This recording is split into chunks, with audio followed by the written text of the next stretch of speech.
What's going on, everybody? Welcome to the Real Talk Real Estate Network. This is the David Greene Show, and I'm your host, yours truly.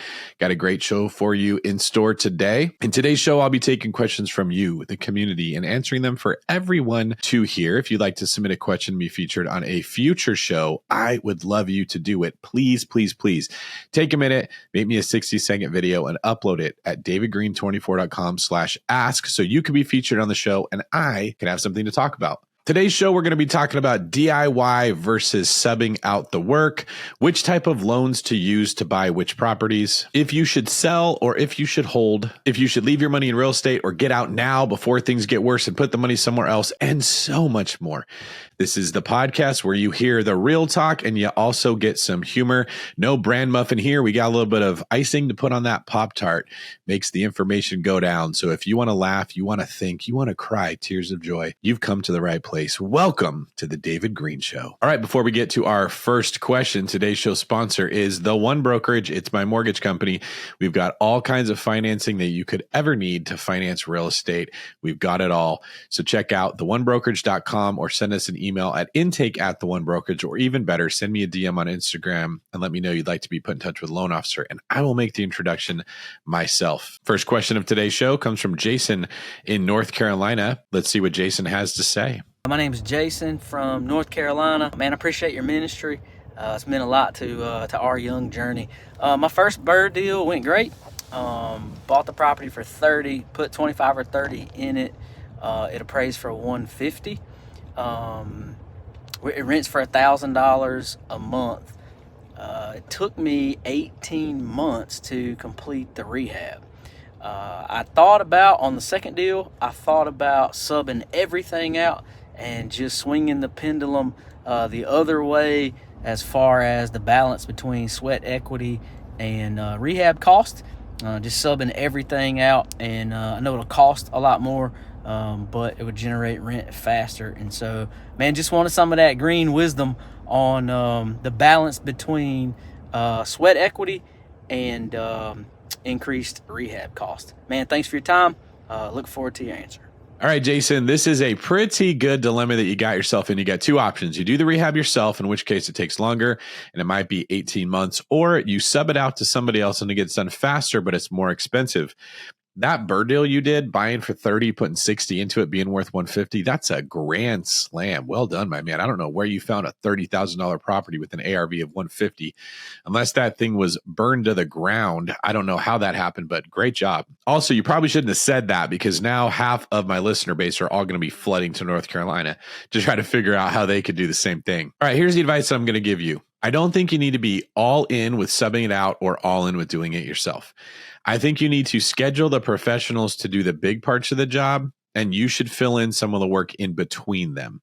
My guess would be you have some free time, but you don't have so much free time you can do all the work yourself. So get contractors to do the hard stuff like foundation, framing, putting on a new roof, electrical and plumbing, tiling, stuff that takes a long time and is physically hard, but maybe not that takes a high level of skill. The things that you should be doing are the things that feel light. These are the things that you enjoy doing. So if I said to you, Jason, we're going to build a house, which parts would you ideally like to do? Whatever comes to mind, that's what you want to be doing. For a lot of people, this is sheetrock or drywall. It's picking out the finishings. It's installing appliances. It's maybe paint. It could be installing LVP, but not the tile. Could even be building a bathroom. Some people really enjoy that. But that's what I do. I'd also be thinking about, if I got a contractor working in one part of the house, I want to be doing work in a different part of the house unrelated to them. So if I hire someone to put in tile flooring, you could be doing work in the bathroom. If you hire someone to demo out the master bathroom, you could be doing work in the kitchen. Try to work around the existing people so you don't have to wait for them to get done before you start. That's going to get your timeline moving along a lot quicker. Great question, though, and thank you for the encouragement. I hope we hear back from you again. DavidGreen24.com/ask. Everybody, remember that one. All right, our next question here comes from Robert Schwenkler. Should I sell or should I hold? Hey David, what's up? Calling in on behalf of myself and my lady Susan. We've got a property in Round Rock, Texas that we bought in 2021 for about $314. Put about $50K of renovations into it. It's a beautiful home. We've been midterm renting it, but it's a pain in the butt and we want to get rid of it, and we don't really like Texas either. So the question is, if we were to sell it now, based on what we can see, we'd probably sell for about 340, and after commissions, we would lose a bit of money. We want to list it next spring, when between further potential Fed rate cuts and just spring being a good time to list here, we'll probably get a little bit more than that, but it's likely that we'll still lose some money. We could hold this home for another year or two, whatever it takes to break even, to be able to put this money, the home is paid off, to be able to put this money into another market and other properties, but then prices may have gone up, by that same amount. Say we break even here, but prices went up somewhere else. So I think you get the gist of the question. Would love any input that you've got in regards to how to make that decision, whether to sell sooner and maybe lose now and reinvest, or hold it for a little bit longer. Thanks. All right. Thanks, Robert. I think you're on the right track here. I can tell from your thought process that you so wonderfully laid out for me there that you're thinking the right way. No one likes to lose money when they sell. But if you think about it, if you sell this house at a loss for what you bought it for, and then you go buy other real estate and it appreciates, you didn't really lose. If you wait so that you don't sell at a loss and your ego feels good, and then you go buy more expensive real estate somewhere else, you lost over there. You're bringing perspective into this question, which I love because it helps combat ego. Nobody likes losing money in real estate. But when you're playing poker, sometimes you're going to lose a hand. Sometimes you're going to lose a lot of hand. The goal is not to never lose a hand. The goal is to never lose your whole chip set. You want to be able to take some losses and stay in the game so you can make that money back later. So if you're looking at a situation here where you're going to sell that thing at a loss, that's okay. Sell it at a loss. If you can wait till the spring and you don't think you're going to lose a lot of money, that's fine. Go ahead and do that. Then take that money and put it into a market that you think is going to run and grow. One way you can help mitigate your losses is by buying equity, paying below market value, and then forcing equity, which would be improving the property to make it worth more. And if you can add in market appreciation equity, which is buying in a market that has room to run, because I'm not saying Texas is a bad market, but it's already ran pretty far. I don't think Texas is going to continue to go up in value as much as some of the Midwest markets are, where we see a lot of people moving to and a lot of money flowing into. So I'd sell and I'd move into a different market. For example, the Midwest, find a property out there that you think has a lot of room to run, and then also buy and force equity. And now you took a loser and you turned it into a pretty big winner. You may be able to even refinance that and continue the cycle and the streak going. So yes, you're thinking the right way, Robert. Listen to your gut. It's telling you the right thing. Don't worry about if you take a loss on real estate. Everyone's doing that, but nobody's talking about it. People are getting hammered right now. If it's only a small loss, that's still kind of a win for you. Let us know how that goes. All right, next question is from Ariel in Phoenix. Hey David, how's it going? I'll just jump in right into my question. So my girlfriend has a condo that we bought last year as a house hack. We plan on doing the house hacking strategy. So buying our first place last year, then this year we'll buy another house hack it, and then continue doing that over and over again. Problem is, I bought a house with my brother this year so I can afford more house instead of just buying another condo. He was interested in real estate as we started going along, great communication, but as soon as he got a girlfriend, it was just a complete 180 twist. He was no longer committed, and he just wanted to move in and just, that's it, relax. Now after 3 months of just living at the house, his girlfriend's looking to buy a house and they're looking to bounce. He's still going to pay his half of the mortgage, but it's kind of just leaving me in a weird crossroad between renting out the house and going back in the condo, or renting out the condo as a medium-term rental and just house hack this house here.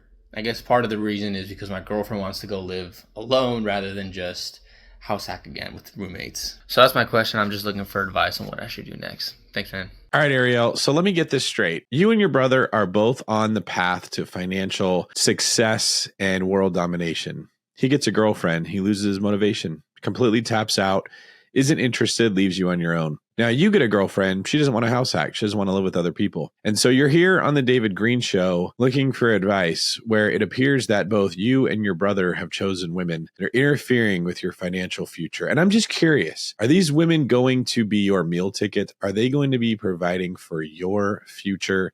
And have we gotten to the point where we're putting comfort ahead of wise financial moves? All right, just kidding.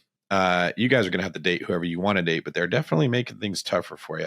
Let's talk about your options. If you really want to make it work with this girl and you don't want to have roommates because you want to live with her instead, you are going to have to move into the condo where it's just you and her and rent out the house. It sounds like it would be better to make the condo a medium-term rental and then live in the house with other people and your girlfriend. She doesn't want to do that. So is there an option where you rent out the house and the condo, you move in with somebody else like your brother and his girlfriend, and their two girlfriends that both don't like making and saving money can sort of become friends, and you and your brother can try to get your ambition back again, find your backbones and get back in the fight like Spartans? Or maybe you just buy a third house and that becomes a house hack, but you buy one that has an ADU that you and your girlfriend can live in and you rent out the rest of it. You're going to have to work through this kind of dilemma that you're in, looking at different options, but I don't think you have to pick one of the two houses you have. You could probably rent either of them out or both of them out and move into another one, assuming that the rent is going to cover your mortgage, which we didn't talk about in your situation. But I do got to say, it sounds like the problem is the women. Have you sat them down and explained what your goals are, that you're an ambitious man and you're on the track towards financial responsibility? Have you explained that you're not just another dusty bro and that you're actually trying to put a future together for yourself and for her and your future children that she would love? Do you see a future with this girl, Ariel, or is she just fun for right now? And if that's the case, why are you letting her screw up your financial plans? And if you do indeed see a future with this woman, maybe you could get her on board with what you're looking to do and she's not going to mind the roommates as much. Maybe we need a counseling session with you and your girlfriend and your brother and his girlfriend. We could all get together. We could round table this thing out on a podcast. Send me another video at davidgreen24.com/ask and let me know if everybody is willing to get together and kind of round table this sucker and see if we can get everyone on the same page. If not, hit us up at the One Brokerage. Let us get you another primary residence home. Rent out the two houses that you got and start scaling your portfolio, big man. All right, our next question comes from Steven in upstate New York. Hi, David. My name is Steven, and I'm from upstate New York, and here's my question. I have this primary residence, and on this property, I have 4 little cabins. There's one, there's another there, 4 in total. I've been doing this as an Airbnb business, and I rent out these little cabins as glamping units. But I'm not growing, and I'm at a point where I need to make a change. So here's my 3 choices. I could sell the house and the property straight out, take the money and run. Should I take out a home equity loan from the house and invest that money wisely somewhere else, whether in the stock market or other properties? Or would it be good idea to maybe find a partner, like a 50-50 partner who could bring some cash into me now and maybe help me run the business, because it's a little labor intensive business to be running because it's such constant turnovers. My glamping guests stay like one night, so to hire cleaners is impossible because you'd be spending money on cleaners every day of the week. So that's my question. Hope you can help. Thank you. All right, Steven, you've got the proverbial wolf by the ears. Anyone know what that means? The wolf by the ears is when you've got this thing in your hands and it can't bite you because you're holding it, but you also can't let it go because it would bite you. So you're in a stalemate. I wonder where the word stalemate comes from. It's probably like German or something, stalemate or something. Who knows what that means? Who knows where the origin of words are formed? But I see your dilemma, and you've actually thought through this thing pretty good. Like, you're a smart guy. I can tell. You got right to the point. Your video was very concise. You moved at a good pace, and you've given me 3 very good options. Here's my 2 cents. I'm not a fan of bringing in a partner. Every time that happens, it's incredibly hard to get your partner on the same page as you. We just heard from Ariel, who has a girlfriend that's cramping his style. And his brother was doing great until his brother got a partner, and now his brother lost his ambition. So sometimes partners can make things trickier. If you bring someone in to help you with the management of them and they don't manage them to the same standard you do, they're not actually helping you with the work. They're making your life harder. You also will have lost half of the revenue you had to get the 50% of their money.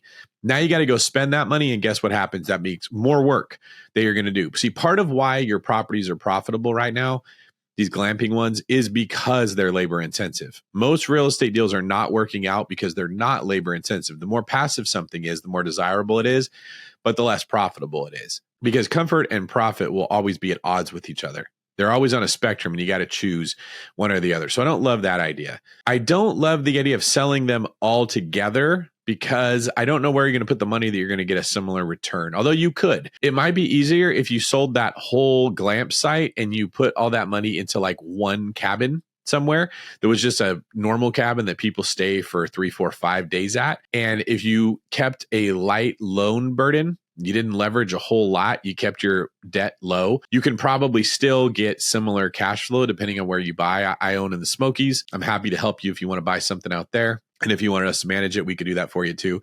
We do really good with managing Smoky Mountain cabins because I have a whole bunch of them out there of my own. Now, your third option, I kind of leaning towards that. I like the thought of taking a HELOC on the main property and reinvesting the money. Now, here's the conditions that I'm going to give you that I want to see if you're going to do this. For one, you don't leverage to the hilt. You take out the minimum amount that you need to be able to buy something else. For two, if you go invest it in stocks, you have to make sure that the return on the stocks is higher than whatever your mortgage is on the HELOC, which might be harder than you think. You might end up kind of breaking even. So what you've traded, in essence, if you break even, is debt on your property, which is risk, for assets, which are stocks, which are not appreciating at a rate faster than the debt in some cases. So you took on risk to get a stalemate. It doesn't really benefit you a whole lot. I would rather see you take that money and buy real estate with it. But even then, you're taking on more work. You see how every one of these options has something that you're going to have to pay? I need you to figure out, what are you most willing to pay? What is the payment that you can make in this scenario here that bothers you the least? Is it going to be more time, more risk, or more effort? One of those three is going to bug you the least. That's the road that you're going to need to take. Here's my second condition if you move forward with the HELOC. You don't take out a huge loan. You take out the minimum that you would need to buy something else, and you put 100% of the profit that comes from the new endeavor into paying off the HELOC. Okay, so you're going to be working twice as hard because you're going to be buying a second property here, and you're still going to have to run your Glamp site. You take all the money and you put it towards paying that HELOC off that you bought to reduce that risk. You are maniacally focused on getting that thing paid off as quick as you can. Once it's paid off, you should have twice the cash flow without the debt. Now you take the money that used to go towards paying off the HELOC and you pay it someone part-time to oversee the cleaning crew or the cleaning of these cabins or whatever you're going to do here to make it profitable. And then you get your time back. And if you do this well, you'll end up with twice as much real estate and your time back because someone else is going to be cleaning the cabins or doing the management of the cleaning services using the debt that you took on, and you don't still have the debt because you've paid it off. That is my plan. That is your mission should you choose to accept it. Send me another video and let me know what you think. All right, folks, before we get to our next question, a quick break from today's show sponsor, The One Brokerage. Remember, we are here for you to finance all of your real estate and whatever needs you may have. Intake at The One Brokerage, or you can check out our website, theonebrokerage.com. You can also look me up on social media at DavidGreene24 and send me a DM, and I will make a personal introduction to the loan officer that I think makes the most sense for what you're looking to do. All right, our next question here comes from Robert in Southern California. Hey, David. So a question for you. My wife and I are looking to purchase our first primary residence, either a fourplex or a small multifamily, and turning two of the rooms into, renting them out by the room. And my question is, as far as the house hack goes, I've heard you in the past, one of the benefits is that the small down payment you can put into your investment property, as well as, next ones in the future. But where we're kind of at right now, we would be able to put 20% down or relatively close, avoiding the PMI, as well as getting a lower interest rate, thus making our monthly costs cheaper and allowing us to save up more for the down for our next property. So my question to you is, which strategy do you prefer? Should we, just get in sooner rather than later, or should we wait until we have that 20% down so we can save more money ultimately in the long run and get a next one?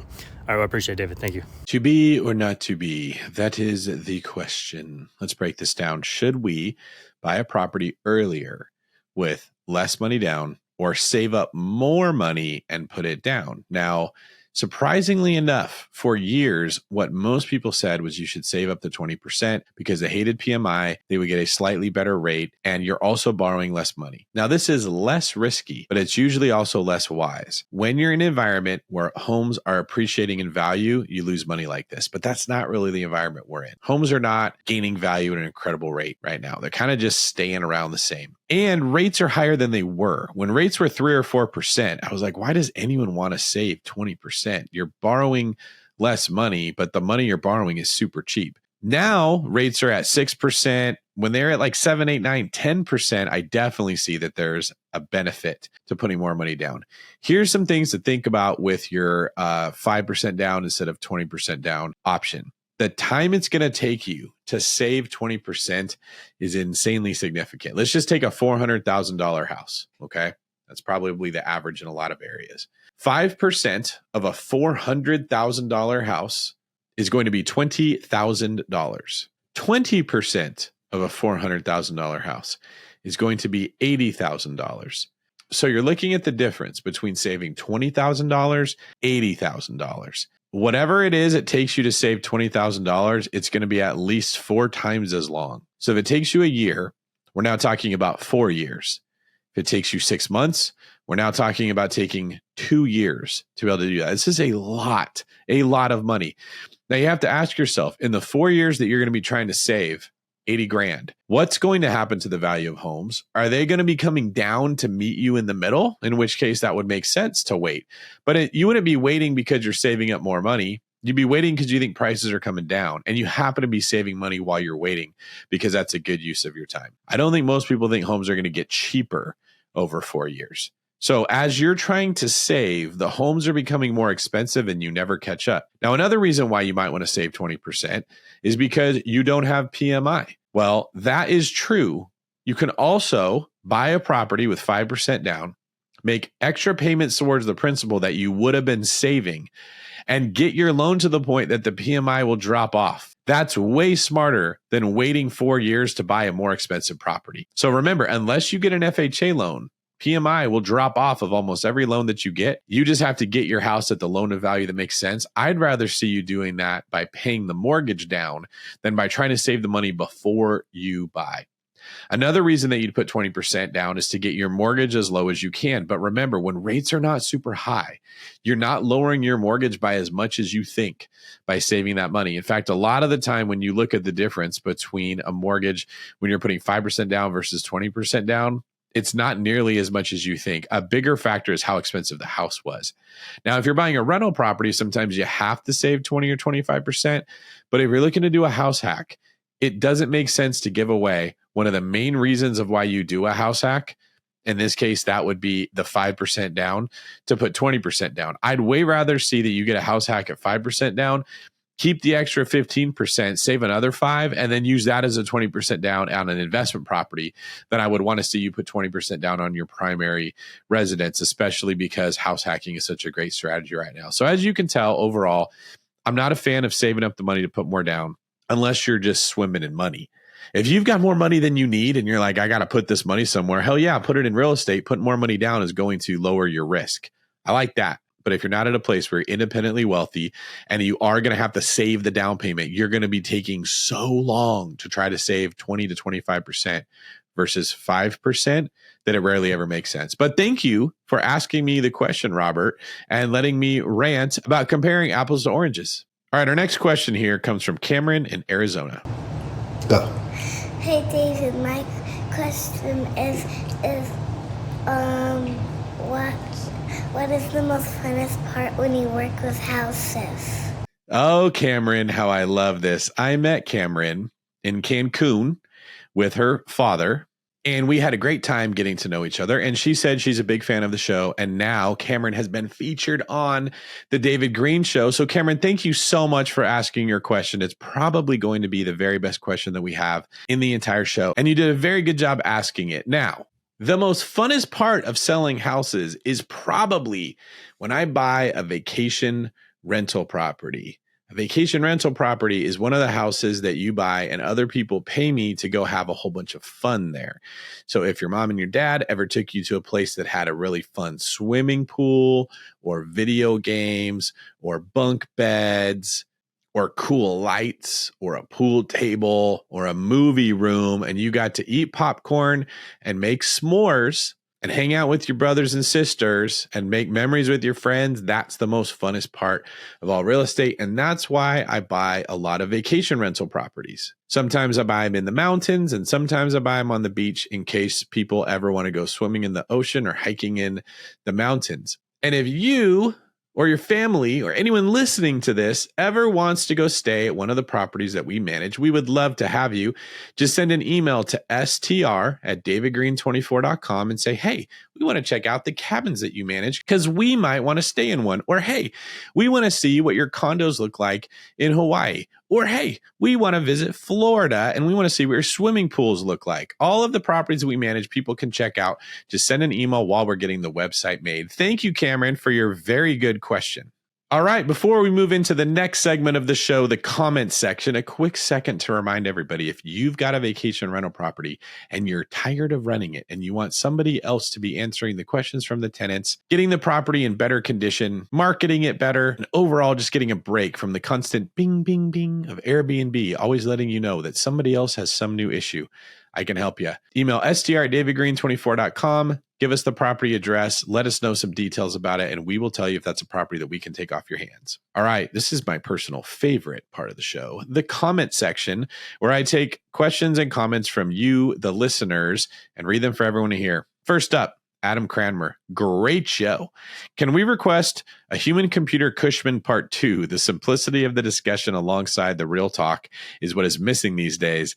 Thank you for sharing. 5 stars on Spotify. Like, comment, subscribe right here. Adam Cranmer, you are the guest listener of the day. Thank you very much for making my day. I love hearing that.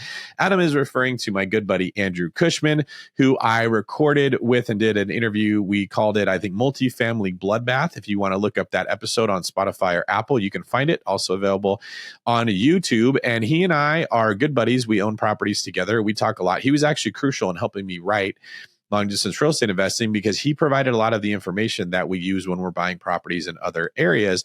And then I've also helped him with systems that he uses for how he screens investment properties. If you guys would ever want to invest in a property with Andrew and I, just send me a DM online anywhere at DavidGreen24 on my social media. From Work Plan, another golden nugget for all of us to learn from. Great content, David. It complements your other videos about the mortgages and all the truth about RE investing. My question is, why did you decide to invest in Oklahoma? And how did you find your wholesaler? All right. You guys want the secret sauce of how David Greene picks the markets he's going to invest in? Well, let me tell you something. I met a guy. He's really cool. We became friends. Tracy Strike. He owns Renter's Place out there in Tulsa, Oklahoma. And I just wanted to get to know the guy better because he's a salt to the earth, good human. Tracy, if you're listening to this, thanks for the call today. I really appreciated the pick me up. Tracy knows the area really, really good and helped me picking out the properties that I should look at. He also introduced me to the wholesaler. And that's why I keep telling you folks, this is the main thing everyone's missing. You got to find the property managers. They're your hidden gems. When they're good, they know people. They know people that want to sell properties.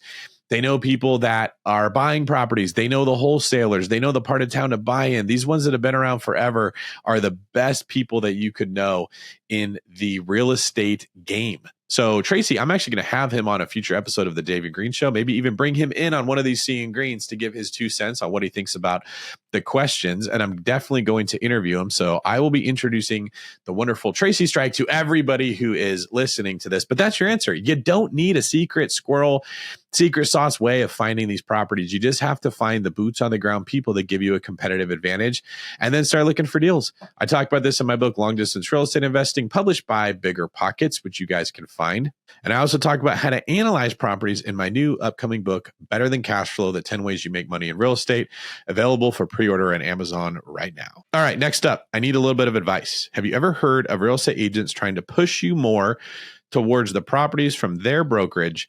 No matter what I say, I try to look at, they keep pushing their properties. Is this normal? I don't mind viewing their properties, but at least let me know first. What do you think? Ew. No, that is not normal. That should not be happening. And I don't hear about that happening very often. I don't think I've ever done that because I don't really care about my brokerage. Maybe if it's like listings for your own team, they might do something like that, but that's bad. If that's what they're doing, and you've told them no, you probably just want another agent. I'm not saying that's an automatic disqualification, but if they are doing that when you've said you don't want it, they're not listening to you and they're just basically trying to hustle you. And there's plenty of hustlers in the real estate world that we don't need more people getting hustled. So break up with your agent and get a new one. I live in a 1930s bungalow in a neighborhood that is very desirable. $1 million houses all around me. We love our area, but have outgrown our 3-bedroom, 1-bath. We considered tearing down our home and rebuilding, but a school redistricting is really impacting our decision. The current property has appreciated about $200K from when we bought it 8 years ago. My goal would be to buy a second home for us to live in on the side, not impacted by the school redistricting, and rent the current home out. The reason I'm concerned about keeping it as a rental is that it's old and inefficient and only has 1 bathroom. Plumbing and air conditioning need to be upgraded as well. It's in a walkable area to restaurants and transportation, so it should easily rent. All right, Drew, I would say I don't think you should let those things bother you from renting out the property. If you need the cash, sell it and put the equity into a new one, but why not keep it as a rental and buy yourself another one? It also sounds like you're in a neighborhood that could be good for short-term rentals if you're surrounded by $1 million homes. So if that's allowed, turn that sucker into a short-term rental and see if you can make more money. You can manage it yourself, or you could have a management company take it over, because if it's what it sounds like, you're probably going to generate so much income that it'll pay for the management for you. A lot of people wish they could have a property that they bought today as a short-term rental at prices from 8 years ago. I want you to think about it that way, right? People talk about how you can't make short-term rentals work. Not at today's prices a lot of the time. What if you're buying a property that somebody paid for 8 years ago and you've got $200,000 of equity you're walking in? A lot of those deals could work. So I think you're in a position you probably could rent that thing out. I'd like to see you do that if it's in a great neighborhood and hang on to future appreciation. All right, great comments there in the comment section. Moving on to the Real News Report, the news segment for Real Talk Real Estate. First up, unemployment rises for white Americans. The unemployment rate for white workers inched higher to 3.8% in October from 3.6% in September. This bucked the overall unemployment rate, which held steady at 4.1% last month. Jobless rates were also unchanged for Black and Hispanic Americans, while unemployment crept lower for Asian workers in October. This article comes from CNBC, and it's titled "Jobless Rate Ticks Higher in October for White Americans, Bucking the Broader Trend." And my guess is that this was published in response to the presidential candidates constantly talking about different racial groups and how unemployment could be higher or lower in some groups to make the case that these candidates were for or against those groups. So if you are feeling unemployed, if you're fearing unemployment, you are not alone. There are more and more people that are getting laid off. I think it's even higher than those numbers are saying, because I know that if you lose a good job and you go take a crap job just to get by, you're technically not unemployed. So there's a lot of that that's going on as well. All right, next article. People in Florida are selling houses after the hurricanes. Florida homeowners are selling flood damaged properties as is for cash to escape the cycle of storm-related damages, relocations, and rising insurance costs.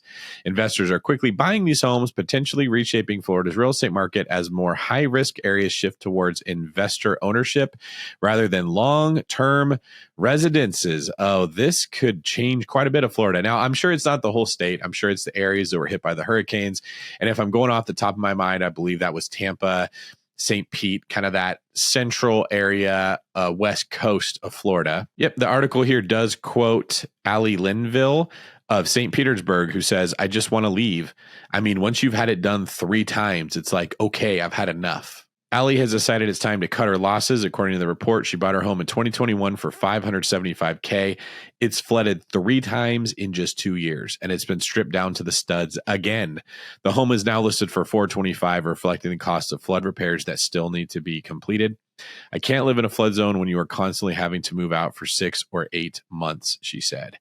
Yeah, you got to remember, though, if you're thinking as an investor, I want to jump in there and I want to buy these properties at a discount, the reason she's selling it is going to be the reason you have issues when you own it. You're going to be the one who's dealing with those floods. You're not going to be collecting rent from tenants, whether it's a short-term or a traditional rental.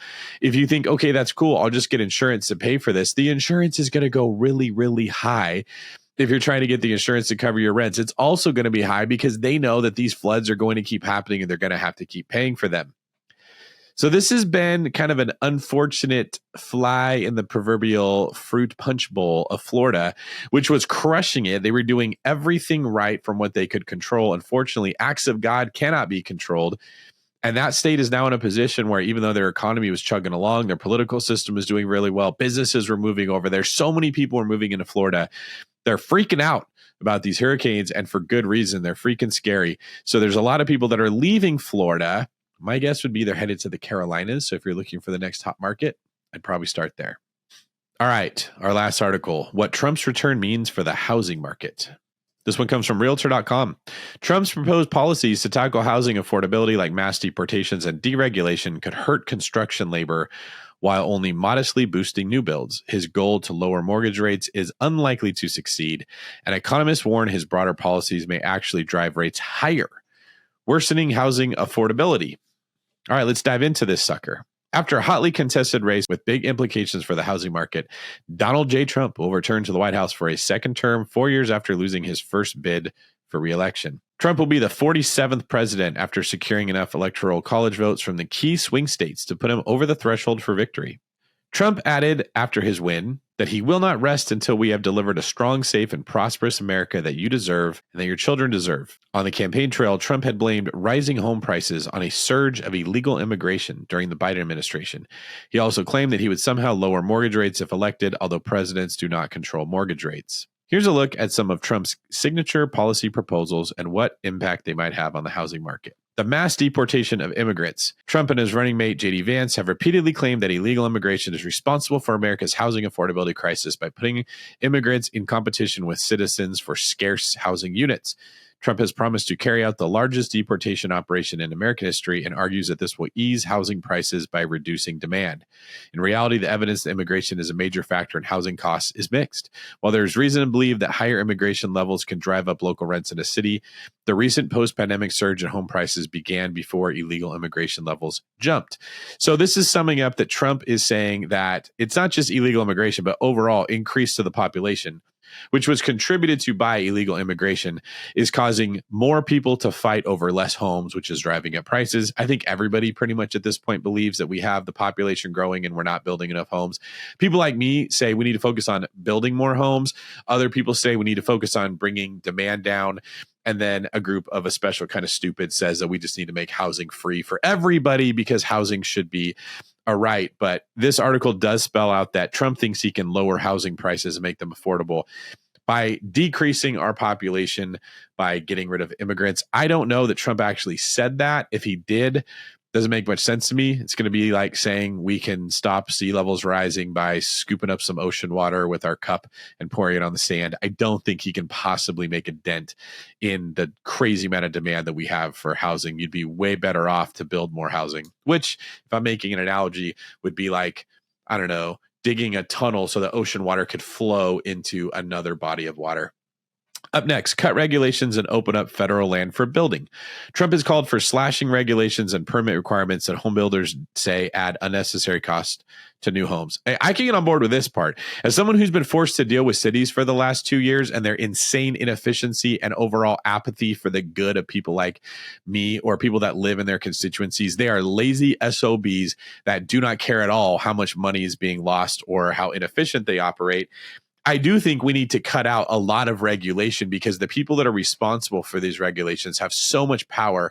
And it's horrible. Can you imagine a basketball game or a football game where referees have power like they should, but they just decide we're going to wait 6 hours before we make a call on if that field goal happened or not, or they throw a flag and they want to deliberate for 3 hours before they give you the answer? You'd give up on football, right? Well, that's what it's like when you're trying to build a home right now. They're making you wait so long before you get answers on people that are trying to do the right thing that it stops homes from being built. And home builders have literally said, screw it, we're not going to even try to do it because this is so hard. We will eliminate regulations that drive up housing costs with the goal of cutting the cost of a new home in half. We think we can do that. Regulation costs 30% of a new home, Trump claimed in a September speech at the Economic Club of New York. NAR says that these figures appear to be dramatically overblown. The National Association of Home Builders, a long-standing industry critic of regulations, estimates that site work and related permit fees account for 7.4% of the average new home cost, with overhead and general expenses accounting for an additional 5%.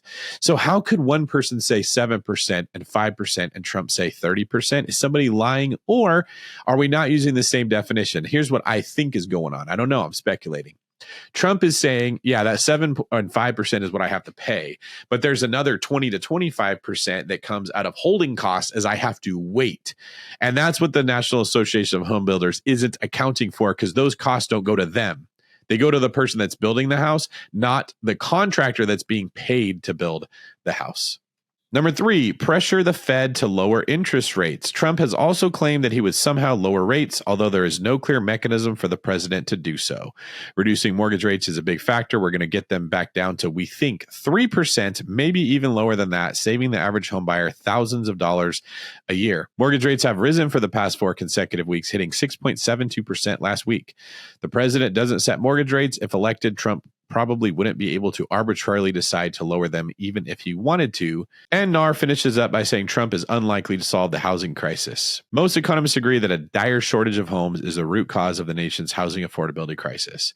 Housing supply, or lack thereof, has plagued the U.S. housing market for at least a decade, with our estimate of a range of 2.5 million to 7.2 million unit gap from 2012 to 2023, depending on the assumptions of the analysis.